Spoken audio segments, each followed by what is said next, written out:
Welcome to Beyond the Broadsheet, a podcast put together by the Lincoln County News, a newspaper in Newcastle, Maine, serving the 19 towns of the Lincoln County community. On this podcast, we sit down with members of the community to understand a little bit more about their lives and some of the stories that are going on around us. We also take some time to look over our front page to see what is in the news this week. This week, we'll be looking over the December 12th edition, December 12th, 2024. Ooh. My name is Johnathan Riley. I'm a reporter with the Lincoln County News. I'm one of your hosts today. And I am Piper Pavelich. I am also a reporter with the Lincoln County News, and I am your other host for today.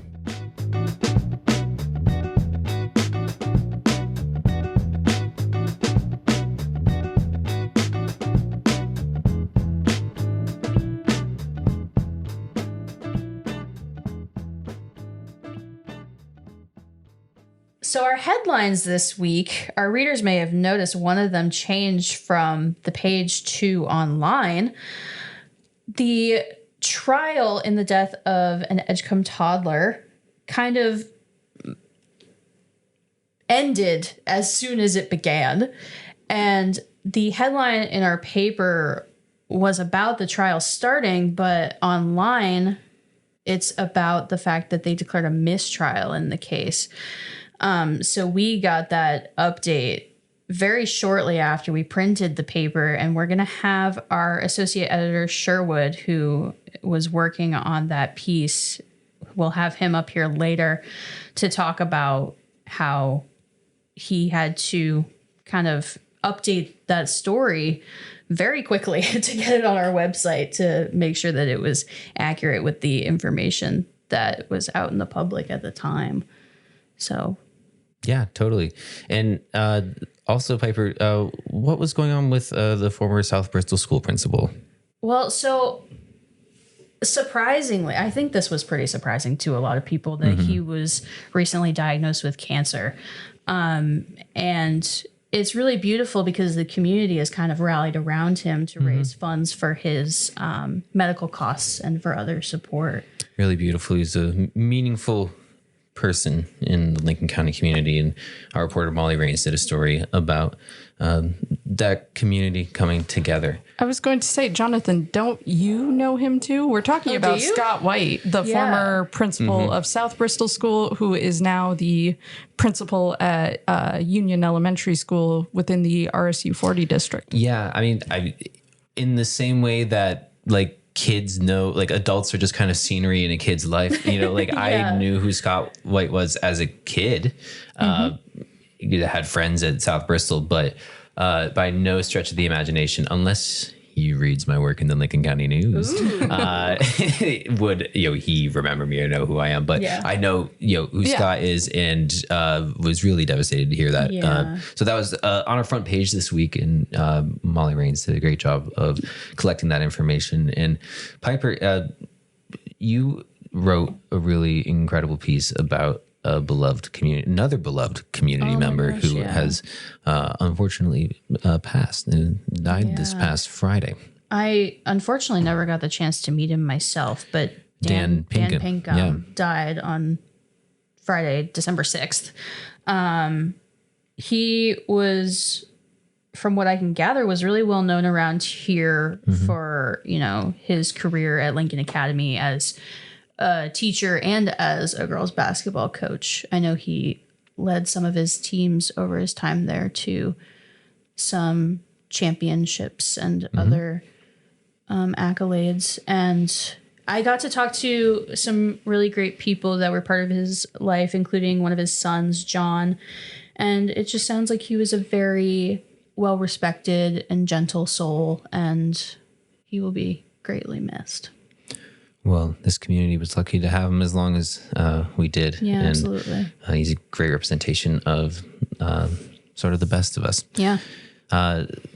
In the same note of beloved pieces of the community, Shaw's Fish and Lobster Wharf down in New Harbor went up for sale by the owners. I think it was posted December 6th on the Sotheby's. I don't know if am I pronouncing that right? Sotheby's, Sotheby's. I actually don't know. Sotheby's. I've never had to say it out loud. Sotheby's is the if Debbie Fox is the real estate agent or listing agent for that. I apologize for mispronouncing Sotheby's. Debbie and I had a conversation about that listing, and I spoke to co-owner Bill Knight, who's owned Shaw's since the early he's owned it since the early 90s. So it's a big transition. They're just going up for sale. It hasn't happened yet, but until it does go for sale, it will. Bill said that things will operate as they have, and I think I speak for the rest of the community when we say we hope that whoever it is sold to will maintain the heart of that place, because it is a really important piece of the New Harbor and the Lincoln County community. But elsewhere on the paper, Piper, you wrote about some changes over in Nobleboro. Yeah, so Nobleboro has its, I think, 4th fire chief within the last year. So it's seen some shifts in leadership over the last year or so. But recently, Matthew Kilpatrick, he has been an officer in the department since about 2020. He was sworn in as chief on December 5th. So he succeeds Kevin Raleigh, who resigned in early November, I think he said. He cited some personal reasons for resigning, but he'll still be in the department as a lieutenant, so he'll still be around. But I got to talk to Matthew at his swearing-in ceremony, and it sounds like he is excited for this new challenge. It was a bit of a surprise promotion for him, if you will. But he said he's excited to learn as he goes, and he'll be finishing up paramedic school pretty soon. He's an EMT full-time in Augusta, so he's back and forth a little bit, but it sounds like he's excited for the new gig. Well, we are all excited to see how it goes, and we'll be keeping an eye on the Nobleboro community. So keep us apprised of the situation. Yeah, they've got a good department over there. Yeah. Their name is very well respected in the community, so I think they're excited to keep that going. Very cool. Yeah. Well, so in this week's character, we're all about community here at this paper, and recognizing people to celebrate and people to take note of, some of the beautiful things that they've done, and that's one of the best things about the characters of the county column is getting the opportunity to celebrate people. And this week we got to celebrate one of Santa Claus's helpers in Steve Hendricks, who also works down in the Bristol Parks. Steve, when he's not helping mending a fence or fixing an automobile of sorts, he's working on another antique motorcycle in his garage. And Steve reminds me of my dad a little bit. Steve's from Massachusetts, grew up with motorcycles. My dad's also from Massachusetts. My dad still has the same motorcycle he owned or he bought when he was like 16. What? Yeah, that motorcycle is now... the engine blew up and it doesn't work anymore, but it worked for like 50 years. It was unbelievable. So talking to Steve was a lot of fun, and it really got me into the Christmas spirit. Yeah. And that's one of the cool things about working at the paper is that you get in the holiday spirit pretty quickly around here with all the events that we go to. So I really had a lot of fun. So Steve, if you're listening, thanks, man. Yeah, I was going to say this. So this was a good time to have him in the column, since he's a very well-known helper of Santa around here. Yeah, well-known, well-liked. Yeah. So I love when that combination happens. So Piper, what else do we have? Oh goodness! Week after week, our paper is filled with so much stuff. It's hard to cover it all. But yeah, we do our darndest. So what happened with AOS 93? So voters in AOS 93 are very soon going to be talking about the central office budget. I think they're going to be voting on that on December 18th. Yeah. And if I have that right, it's about a $1.2 million central office budget. 1.4 million. 1.4? 1.3 million. Oh my gosh. I'm sorry, guys. $1.3 million. $1.3 million. And if I don't know if all of our readers have been keeping up, but AOS 93 is just going to be Bristol, Jefferson, Nobleboro, and South Bristol moving forward. It's starting, so when they're looking at the budgets, will become effective with the withdrawal of the GSB RSU, which is Damascotta, Newcastle, and Bremen, will become effective either June 1st or July 1st. So it won't be until next year that is effective. But this right budget cycle won't include those guys. Right. So while they are still part of the AOS technically right now, looking at the budget year, they're not going to be... they're not being considered in those discussions, although they will be present. Yeah. So that'll be an interesting conversation that we will keep tabs on and keep you up to date with. Another conversation in Newcastle, Piper, was during the special town meeting, which it wasn't just a conversation. We had some votes happen. Yeah. So voters approved a change to the town's snow removal contract. The way the town manager, Kevin Sutherland, explained it to me is that the town has two contracts. It's for snow plowing and snow removal. So this is just a change to the snow removal contract. Okay, just the removal. So the town currently contracts with Hager Enterprises. Mm-hmm. And so voters decided to move about $115,000 from the roads capital project budget to the public works budget because the contract has seen a recent change in scope, which is because the original location where they were discarding the snow into the Damascotta River is no longer usable. Right. So they had to decide where they were going to discard the snow, and because of the new location that they're going to be doing that, which I think is across the street from, I was talking with you about this yesterday. Across the street from Sprouse Furniture on Main Street in Newcastle. So they're going to be kind of piling up the snow in the parking spots across the street from that store and then snow blowing it over the bridge, which is going to require some additional equipment that was not included in the original contract. So they had to kind of revise it, and because of that, add more money into it. Makes sense, but it sounds like it was a long conversation over there. But we ended up passing that. And Newcastle residents and those who enjoy walking along the bridge can rest easy knowing that there will be some clear sidewalks in Newcastle. So we'll be keeping an eye on that as well. And so I was actually in the Damascotta special town meeting in the same building at the same time where they approved a new comprehensive plan. Yeah. For those who don't know, a comprehensive plan is a document voted on by a town's residents, town voters. That's sort of an eye to the future about what it is that the town wants to see developed. And there are a lot of different regulations or different marks from different departments, state departments that are included in the plan, including growth management.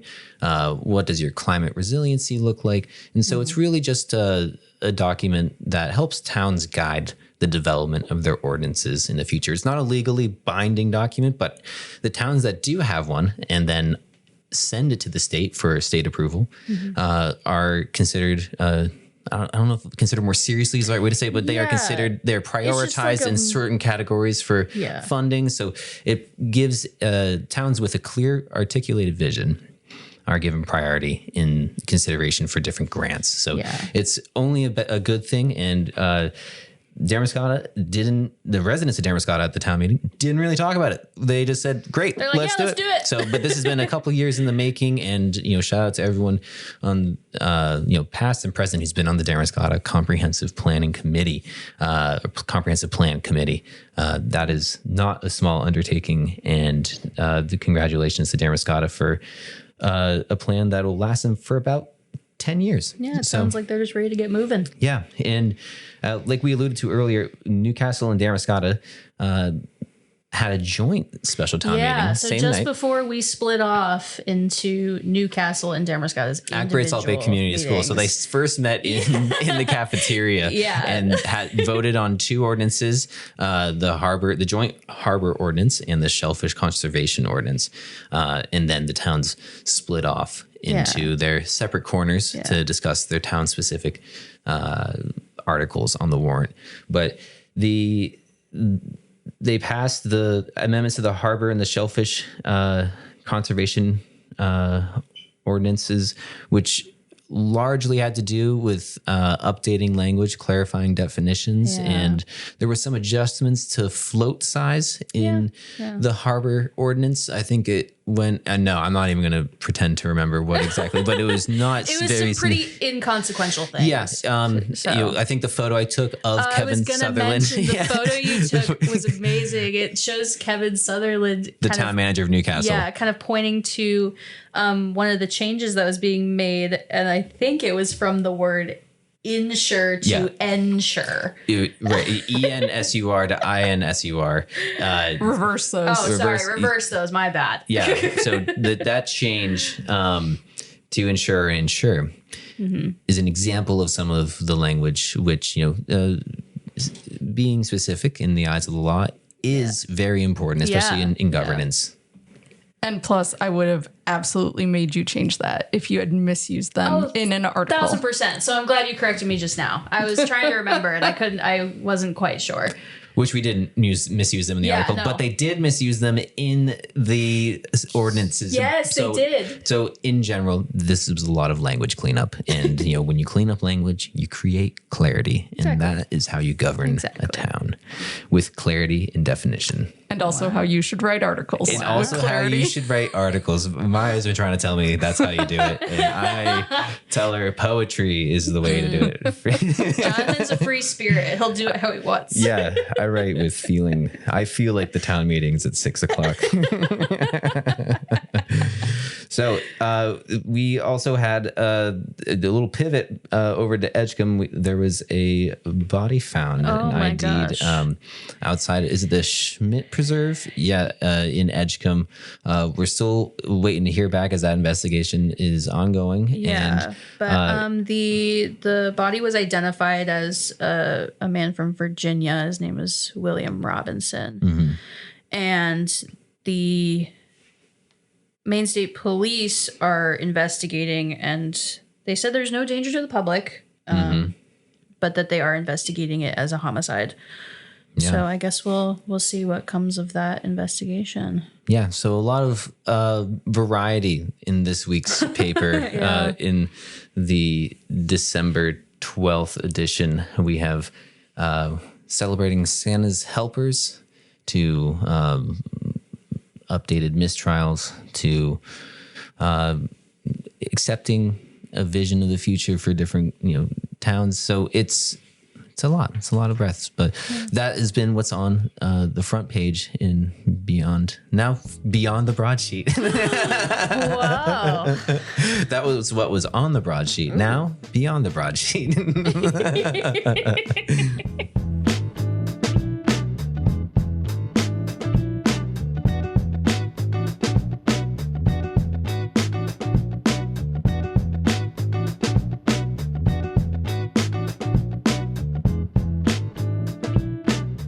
So, as we said earlier, Sherwood is in the studio with us now to talk about the Edgecombe murder trial.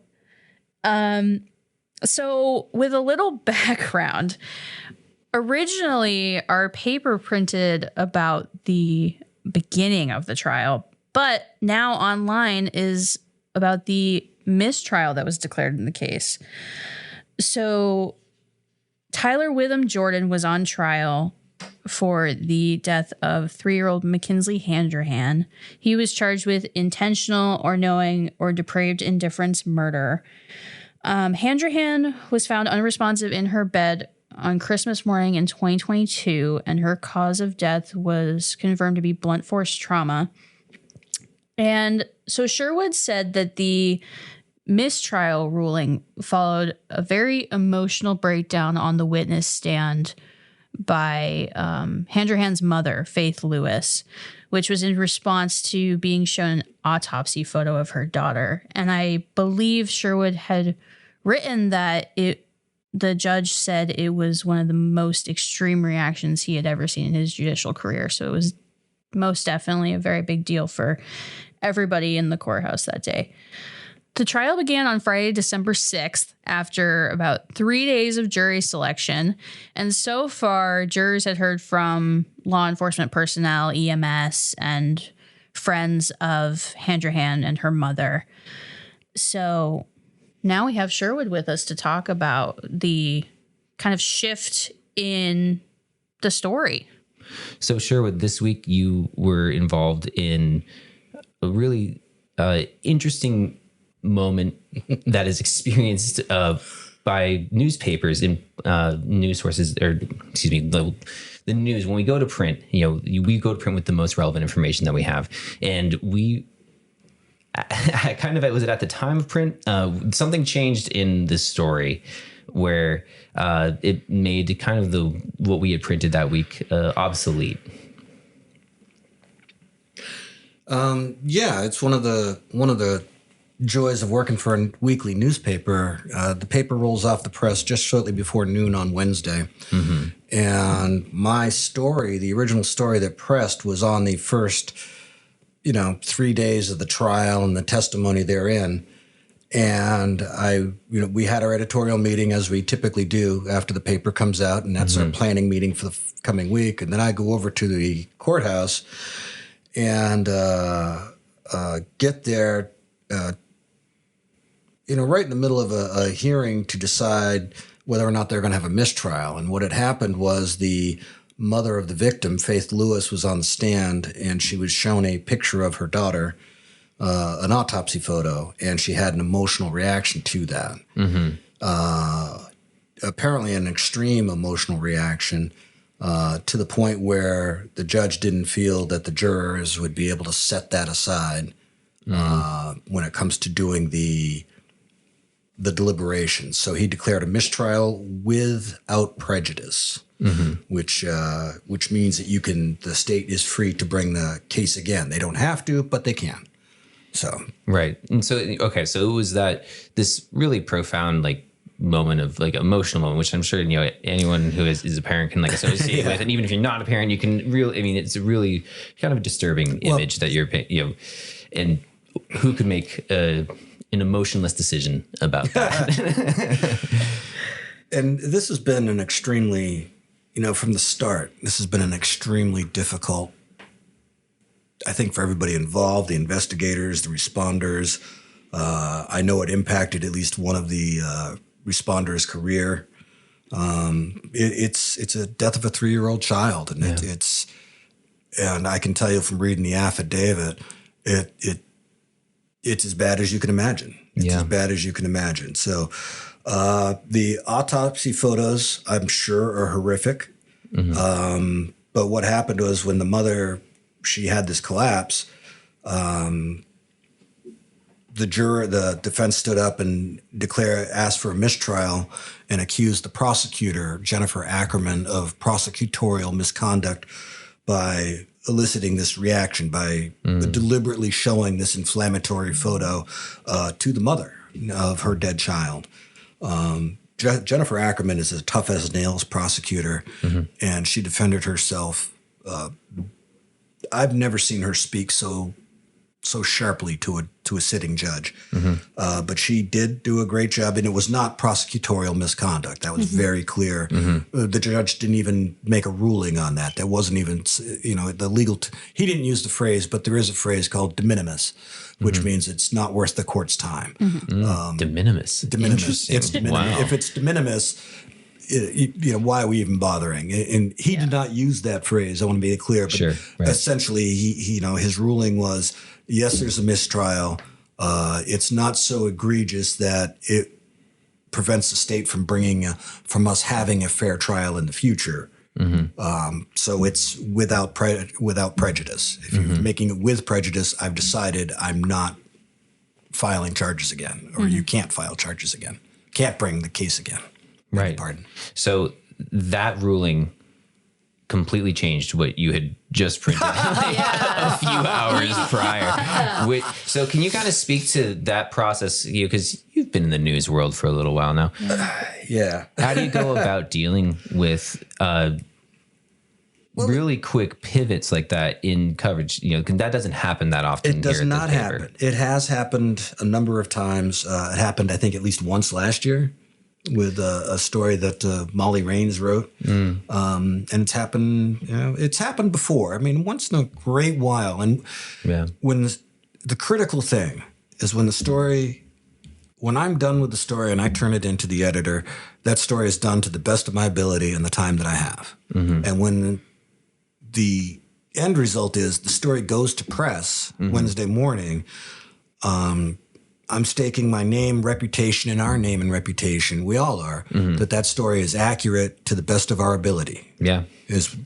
And this was when that story pressed. So people out there, if you see this week's paper, the headline is Trial Starts.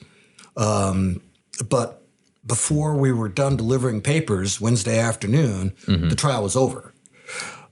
So I got the news, mistrial, and saw the ruling and came back to the office and basically rewrote the front half of my story and added another 500 words to it with a new headline, and that is online on our website, LincolnCountyNews.com. Yeah, and that hit our website at, I think, about 6 o'clock Wednesday night. 5 after we printed the paper that morning. And I tell you, for me, it's frustrating knowing that night when I went home, that story is in the paper. It's on the front page. It's the first thing you see because it's the left-hand corner, is wrong. I mean, it's not. Well, it's not wrong. It's out of date. It's now circumstances have changed. Yeah. Right. I'd like to note that all that information still is correct and it did happen. We just didn't have the most recent thing that happened in the case just yet. Exactly. And there's a flip side to this too. I was sitting next to the Press Herald reporter. There were two of them. And they have to do it daily, as you know. And in this case, the trial actually opened Friday, and they had the EMTs that showed up on the scene, and they had the law enforcement and the evidence technicians, and it was all kind of dry. How'd you do this? How'd you do that? So I would have hated Monday to come home and had to write a story about that. Because it was the evidence technician going through the photographs and going, yes, the defense attorney would say, what are we looking at here? Well, this is the stairs. This is the hallway. This is the door. I don't know how you would turn a story into that. So I had the ability for a weekly paper when I did my story Tuesday, put it all together. I was able to step back and look at 3 days of testimony. So I could say on Friday, these people testified, and on Monday, these people testified without getting into the nitty gritty. I don't know how the Press Herald people, I know Emily Allen's story on Friday was excellent. She did a really good job with the opening of the trial and setting the stage. But I don't know what she did on Monday or Tuesday. I don't know how you would have handled that. But the flip side of that is, on Wednesday, when the news happened, other press sources in the state were out by 6 o'clock that night with the latest. And the best we can do is put it on our website and on our Facebook page and just tell everybody long and loud that the story's been updated, and we'll follow it up next week. So it's a quirk of the schedule. It happens from time to time, but when the story's rolling off the presses, it's accurate to the best of our ability. Yeah. And you're speaking to one of the benefits of sort of modernity, of that we are a print first newspaper. However, we do have a up-to-date and thriving online presence, which is much more easily updated. It doesn't, we don't have to hire 50, 60 people to come in and put the paper together. And, it's this is the most recent information. Let's get it online. And that's what we did. Right. And so that's a cool part too. While being a print first newspaper, we also have this online presence. Right. There's a benefit where you can, for lack of a better phrase, you can manipulate time a little bit. Like in this case where I could step back and I didn't have to worry about turning the evidence response technician's story about choosing which laundry he collected. I didn't have to get into the details and explain to people why he did that. I could just say he reviewed the laundry and collect. it's a positive and a benefit. But it does happen. And I think when I started with the paper in 1862, we didn't have the benefit of the internet. So I can recall a much younger reporter, me, having this happen where the story's incorrect because of an event that happened Wednesday afternoon or Thursday morning, and it sat. And it was the error that was, again, not an error. I feel like I know the story is different from what it is on the paper. So I feel like it's not actually an error. It's just the story's changed. New things have happened. But with the website, we're able to get on top of that a little better, but it still rankles me personally. It'll happen to you. It'll happen. Yeah. Yeah. We'll go to press, and like 2 minutes later, it's like you're walking out the door for the afternoon. That source that you needed that didn't get back to you by deadline will call with a story with the comments that are going to change everything. It'll happen, guaranteed. It does. Yeah. I have a really good story about it. So this is Maya. For everyone who's listening, Maya. This is the editor and producer, production assistant. Can we put like air quotes around that? Yeah. Yeah. Producer. Not really. Okay. Yeah. But to Sherwood's point, that is something that happened to me in 2016, 2017, back when there was a case in which the Maine Department of Transportation was hoping to take some land by eminent domain around Sherman Marsh and Newcastle. As you can imagine, the folks who live around Sherman Marsh and Newcastle were not too pleased about this for very valid reasons. And so that was something I followed. Like, there were 3-hour meetings between the residents and representatives from the DOT. At one point, the DOT commissioner came to Newcastle, and we were still in staff meeting, like Wednesday. It was Wednesday at like 11:45 when I got an email from John Duke, who was the Newcastle town manager at the time. And it was the correspondence between the town and the state had said, we're abandoning the project. And I had just published a story about the meeting. No. And I was like, but we got something online immediately. And because at that point I had been covering it for so long, and I think Sherwood can attest to this with this case as well, because I had covered it for so long and in so much depth, like it took me, I would want to say maybe an hour to get a new story about they've abandoned the project. Here's the background. Here's what's next. Here's what this landowner had to say. Here's what the town had to say, etc. An hour from getting notified to having something online about it. And that only comes from doing the work and being in depth with it. Yeah. And if just following up on Maya's story, for the people out there at 11:45 on a Wednesday morning, and we're getting done with our editorial meeting, the paper is still physically on the press. It is still rolling or just finishing their run. So it's, you've just missed the stop the presses window at that point. So I can actually, 6-7 years later, I can feel the frustration. Yes, because we have had moments in which something breaks on a Wednesday morning. There was something like just last year where there was a car crash in, I want to say, Wiscasset. Yes, that's right. And Elizabeth called, and Elizabeth Wells-Toney, a former reporter. So you pointed to me. Do you mean, is it the not the mobile home? I was thinking of the mobile home crash. The mobile home crash. There was another crash on a Wednesday morning, but the one you're referring to. Yeah, the one I'm referring to, there was a... Oh, yeah. Yeah. We had just put the paper to bed. We had been told that does it. We have all the pages finalized. They've been sent down to press.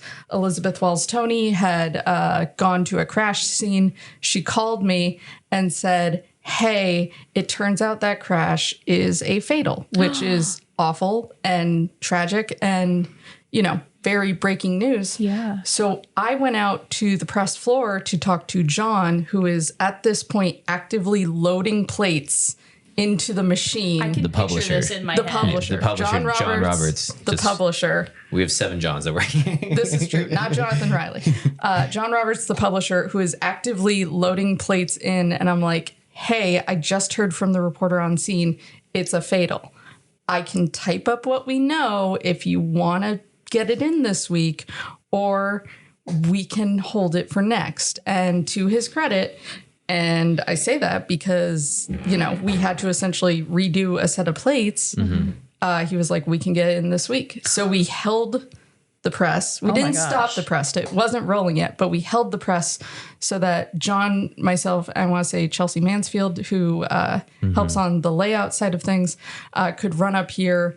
I could type the story based on what the reporter was telling me. John was placing it on page 5, and then we ran. We were late that day, but we got the news in. And so that was, I will say that is one of the perks of owning your own press, because anywhere else we wouldn't be able to do that. And it was a real credit to the publisher to say, no, it will cost us money, but we will get that in this week. And not to derail this too much, but we're kind of speaking to the whole process of printing, deadline and as it's rolling out. And you've mentioned the word plates a couple of times. Just for our listeners, can you tell us what that means to stop, to get a plate, or what does that mean? Like dinner plate? Am I putting, was John filling up his plate with some food of the we gotta local get a whole news? new meal going. What does it mean he was putting plates on for the paper? Okay, so at some point you're going to want to have John on here to talk about the actual process, because I have gone through the tour of the paper making process a few times, and I'm still going to mess it up. So when we are up here, we are looking at large printouts of the paper. When Chelsea PDFs it, it gets sent downstairs to be put on large aluminum plates that are then loaded onto the press. And so it's just an image of the page of the paper that, prints. Somewhere John is just like, Maya, you know what this is. Am I right to say it presses onto the paper? I believe you are correct. Okay. But I also highly recommend having John up here. Definitely. Well, and that's a great thing. At some point on this podcast, we'll go through the nitty gritty of what, from the inception of an article to how these papers and how the news ends up on people's dinner tables. And so we'll go through that process at that point. But I was just curious about plates, because I know what we're talking about. But just hearing the word plate, I was like that, so thank you, Maya, for helping to elaborate on that. So this whole process, the news process here at the Lincoln County News, for those that are new listeners and those that are old, we are a family-owned newspaper, and we print in-house, which is an unusual thing these days. We print we print other newspapers as well. We print a bunch of different things, but if you ever get a chance to step inside the Lincoln County News, the printing press is sort of this leviathan of antiquity. It is huge. It is, 70 feet long. It is an enormous thing. We go through miles, many, many miles of paper. In very few minutes. Very few minutes. I remember when I was interviewing for this job, I asked John, how many miles do we print a week? And I hadn't been offered the job yet. I don't even think the interview was happening yet. And he was kind of like, I guess I can figure that out. Didn't take too long, but it's pretty incredible. And they will gladly give you a tour. Yes. Yes. Absolutely.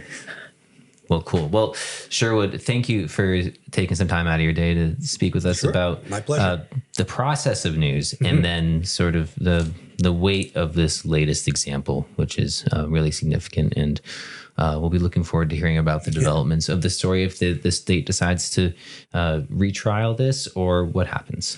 I'd be interesting to see what they're going to do. Yeah. I mean, it's very painful case, and a lot of money involved getting this thing prosecuted. That's been going on for about 2 years now. Almost exactly, too. In fact, my lead for the decision, which had they done everything, I would expect the decision to come out just before Christmas, and my lead was going to be almost 2 years to the day of. Yeah.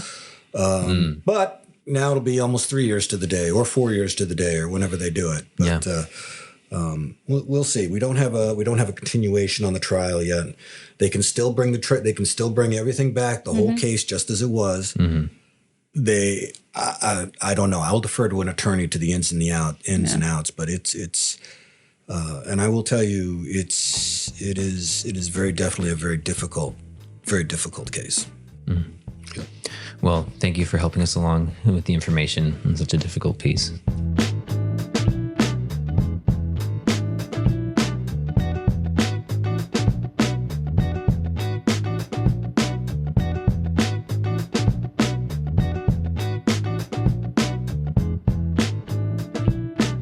So Christmas is like really soon, and I'm super stressed because I haven't bought like gifts for about 3 people. And one of the things that's actually stressing me out right now is the gifts that I ordered for the rest of you in the newsroom are currently back ordered, and I'm just waiting. You and got us presents? I definitely got you presents.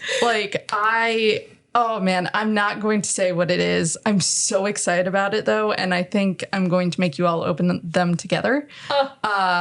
Last year, Maya got us each a new car. Yes, a little Matchbox car. Yeah. No, are you kidding? Socks. Last year I got you all individualized socks. I love That's those true. socks so much. Yeah, because I can't even remember what I got for you. Like what? Because I like to tailor them to each person. Mine has a swear on it. I know that much. Yes. Okay. I will not repeat that here. Thank you. Thank you. And what did I do for you, Johnathan? You got me socks made of potato chips. Oh, yes. Yes. I They think mine crunch has- when They you were laugh. good for one wear. Yeah. Memorable. I think Yes. mine has like a unicorn on them or something. Oh, I know what yours are now. Yeah. Yeah. But yeah, I took a different tack this year. I'm very excited, and I can't wait for you all to see them. But Christmas, it's coming. And are you watching Christmas films this year, Maya? What do you do to always. get into the Christmas spirit? Listen, I have a couple that are like my go-to around this time of year. Like I love Actually, obviously. Oh, yes. The Holiday, another good one. Not necessarily just Christmas related, more winter, but the best Christmas movie of all time, and yes, I will fight you on this, is A Muppets Christmas Carol. Ooh. I just watched it like 2 days ago, and it makes me so happy. Michael Caine is playing the whole thing as straight and narrow and like as serious as a heart attack. And then you have Gonzo, who is playing Charles Dickens with Rizzo the Rat as Rizzo the Rat. Rizzo the Rat. Masterpiece. Yeah. So in your holiday viewing experience, do you have space for a recommendation of holiday film? You know, I will take recommendations. Okay. Yeah. I have one recommendation, and it's a Netflix exclusive. I do have a Netflix account. Well, congratulations. You have a ticket to the kingdom of new the Christmas story. This is a film called Klaus, and it is a fresh and innovative take on the legend of Santa Claus Interesting. through the lens of the post office. Oh. It's an animated film. It's about 90 minutes. Really Love that. Fantastic. The art style is really cool, and the town in which this film occurs in might be New Harbor. Oh, it might It's be. a fishing might village be? in it's like in a northern like island country, and like Svalbard or something. And the way that they describe the local fishermen and the way the scenes are played out, it reminds me of Maine Nice. a lot. So if you have a second, I really recommend it. It's very sweet, Excellent. really lovely. I sat down with my girlfriend and was like, have you seen this? We should watch it. She's like, I haven't seen it. And I was like, are you sure? Like, and I rebought Netflix to watch this film with her. And 3 seconds into the film, she's like, oh yeah, we watched this together. And I was like, Aiden. So anyway, we watched it. It was fantastic. So if you have space for that, I highly recommend it. I'll add it to my list. Like I might have some free time this weekend because, you know, at a certain point, you just gotta make room for Christmas. I'm holding space for yes. Christmas. Holding Holding space. space for Christmas. Piper, what about you? Any go-to movies? Oh my gosh. Well, it depends if you're more of a live action or animated person. It's a yes and situation. I know, but a classic one that my family and I would always watch around the Christmas time was this special called Grandma Got Run Over by a Reindeer. I think it's Sounds graphic. No, it's a cartoon. R-rated. I think it's from like 2001. So Ooh. So before you were born. no, the year I was born. Jonathan's face right now. Amazing. But it's very fun. It's got a catchy song of the same title. Excellent. And it's a good time. Other than that, my mom and I love to watch this film called Christmas with the Cranks. Ooh, Yeah. also very good. Yeah, Tim Allen, man. He's It's a a Christmas good time. movie fiend. it's a good time. So those are my go-tos. Speaking of Tim Allen, though, Yes. do you know what the most common typo in the newspaper is around Christmas time? Tim. No.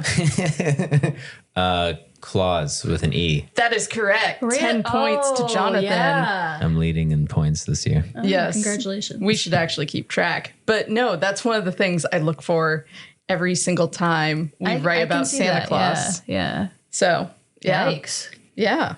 You're Santa Claus I'm Santa Claus. What? I am not. Jonathan. with an E. With an E. I am a legal principal. Thank you. Amazing. What we should do sometime is have Molly up here to ask her about this because her take on Christmas movies is delightful. Oh, yes, it is. If you Is like it? The Grinch. We watched The Grinch recently, or the 2001, I believe, version of the Jim Carrey? Jim Carrey Grinch. Oh, so good. Really fabulous. I won't lie to you. That movie used to scare me when I was It little. should have. It was kind of disturbing. God. I was And like, just oh the my way God, it's he's like- terrifying. He's kind of terrifying, but there are some like really bizarre moments in that film that make me uncomfortable because it's a kid's film. Like, oh, what nightmares could this induce? Termites in your smile when it actually zooms in on his teeth and shows it. I was like, nope. Had nightmares about that for like a few good weeks. Yes. Yes. Yeah, that's before we end this segment, a quick hot take: the Nightmare Before Christmas Ooh, yeah. is one of the best ideas for a Christmas film, but is one of the worst executed. Interesting. I do not like that film. Interesting. The songs aren't as good as people think they are. They're all pretty much the same. They I all agree sound with the this same. hot take, actually. Jack's the costume design, the art, the stop. I mean, Tim Burton's, Yeah, he's brilliant. The film itself is a theater kids film. Well, here's the question. Do you consider it a Christmas film or a Halloween film? I think it's Christmas because it's about Halloween trying to do Christmas and Halloween finding the Christmas spirit and realizing that they should stay in their lane, which is if you haven't seen Nightmare Before Christmas, it came out like 30 years ago. So I'm sorry if I'm spoiling it for you now. But Jack Skellington, after he's shot out of the sky by the U.S. military, I assume it's the U.S. Because military. he's the coolest guy in town. The coolest guy in town. Because he's been giving kids snakes with many teeth for Christmas. They love it. Yeah. So Jack gets shot out of the sky, sings a song in the graveyard about like, oh man, maybe I should just be the king of Halloween. I'm not very good at this. He basically is And then already. he goes back to Halloween Town and saves Santa Claus from hanging out with another monster named the Oogie Boogie Man, which is just a sack filled with bugs. And so they sing about that. And the Oogie Boogie Man has the best song in there. yeah. Oh, for sure. And they all think Santa Claus's name is Sandy Claus, like Sand like, Claus. yeah. So they keep calling him Sandy Claus. Yeah. So anyway, The Nightmare Before Christmas, not a great story. It's a great idea.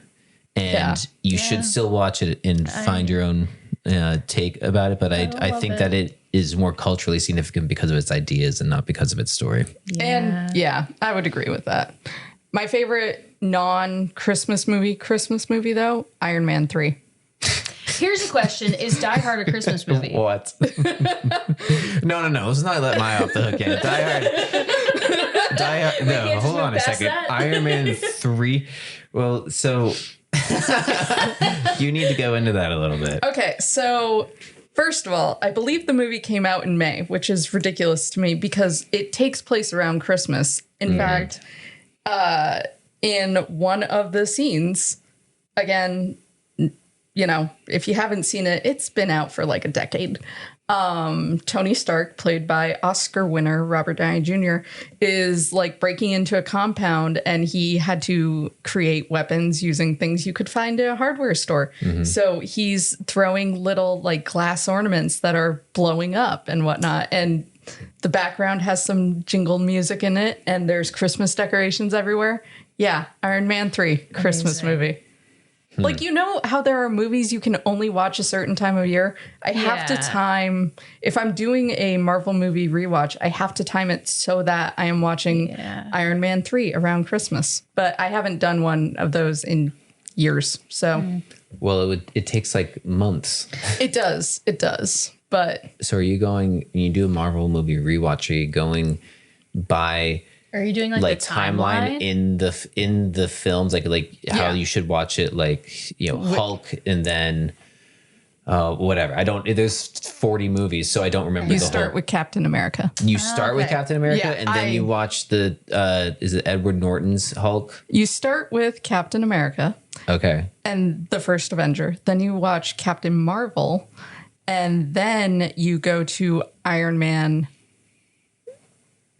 Then the Incredible Hulk, I believe. I feel like I need a spreadsheet for this. Here's the deal. There is one. Yeah. It's in Maya's office. No, I just have a Spider-Man poster in my office. It's fine. Stark Industries. Yeah, on my license plate. Yeah. But the important thing to take away is Iron Man 3, Christmas movie. Iron Man 3. Yeah, watch it, add it to your Christmas. So if you're taking anything away from this, get Nightmare Before Christmas off your holiday viewing list. Add Klaus and add Iron Man 3 and... An Inconvenient Truth, because I think that... All right, we're good. Thanks for listening. Perfect. And Grandma got run over by a reindeer. Thank you. Yeah. Thank you for listening to Beyond the Broadsheet, a podcast by the Lincoln County News. Production support is provided by Tyler Davis of Tyality Productions. Theme music by Stu Mahan and Sherwood Olin. Have a question or a suggestion? Email us at info@lcnme.com. And if you haven't already, please be sure to rate and subscribe to this podcast wherever you listen. This has been a Lincoln County Publishing Company production.